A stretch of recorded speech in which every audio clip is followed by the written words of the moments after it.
मध्य प्रदेश के Kuno national park से बड़ी खुशखबरी सामने आई है। यहाँ नामीबिया से लाई गई मादा चीता सियाया ने 4 शावकों को जन्म दिया है।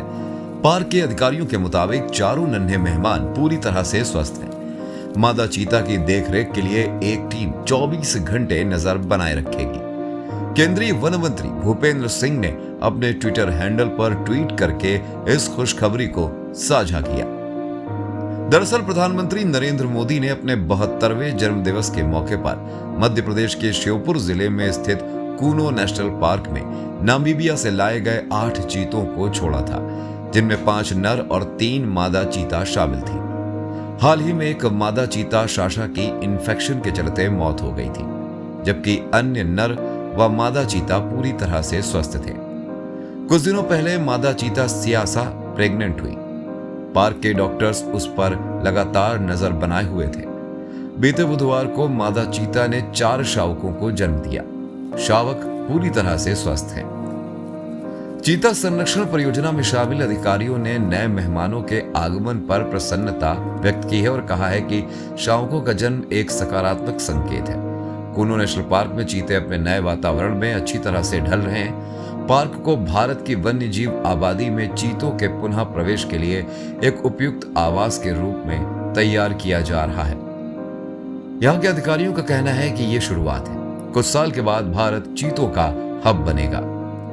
वहीं केंद्रीय पर्यावरण मंत्री भूपेंद्र यादव ने इसे अमृत काल के दौरान भारत के वन्य जीव संरक्षण इतिहास में एक महत्वपूर्ण घटना बताया है।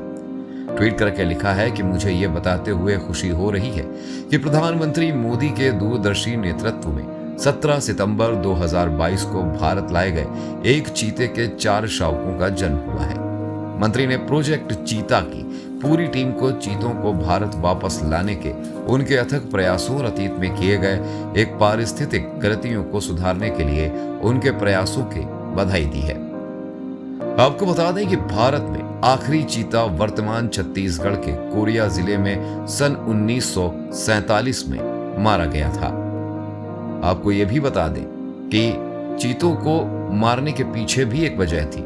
उस समय कोरिया रियासत के किसी न किसी गांव में आए दिन मातम मनता था, क्योंकि जंगल में आदमखोर चीते की मौजूदगी थी, जिसकी वजह से छोटे छोटे बच्चे अचानक गायब होने लगे थे। जब यह बात तत्कालीन महाराज रामानुज प्रताप सिंह देव तक पहुंची तो उन्होंने इस चीते के खौफ से जनता को निजात दिलाने का निर्णय लिया। इसके बाद माना जाता है कि आखिरी जो 3 चीते थे उनको भी महाराजा रामानुज के द्वारा ही मारा गया। अब आपको बताते चले कि चीतों की प्रजाति को 1952 में विलुप्त घोषित कर दिया गया था। पूर्व केंद्रीय पर्यावरण मंत्री जयराम रमेश ने संयुक्त प्रगतिशील गठबंधन यानी यूपीए सरकार के तहत 2009 में भारत में चीतों को फिर से पेश करने के उद्देश्य से प्रोजेक्ट चीता की शुरुआत की थी। देश के कई राज्यों को पार्क में सर्वे के बाद मध्य प्रदेश के कूनो नेशनल पार्क को चीतों को फिर से बसाने के लिए अनुकूल माना गया था और प्रोजेक्ट चीता के लिए चुना गया था। वहीं बीते साल 17 सितंबर को 8 चीते नामीबिया से लाकर कूनो में छोड़े गए थे, तो वहीं दक्षिण अफ्रीका से 18 फरवरी को 12 चीतों का दूसरा जत्था भारत लाया गया था। इन 12 चीतों में 7 नर और 5 मादा शामिल थी। सभी चीतों को मिलाकर वर्तमान में कूनो में चीतों की संख्या 23 हो गई है।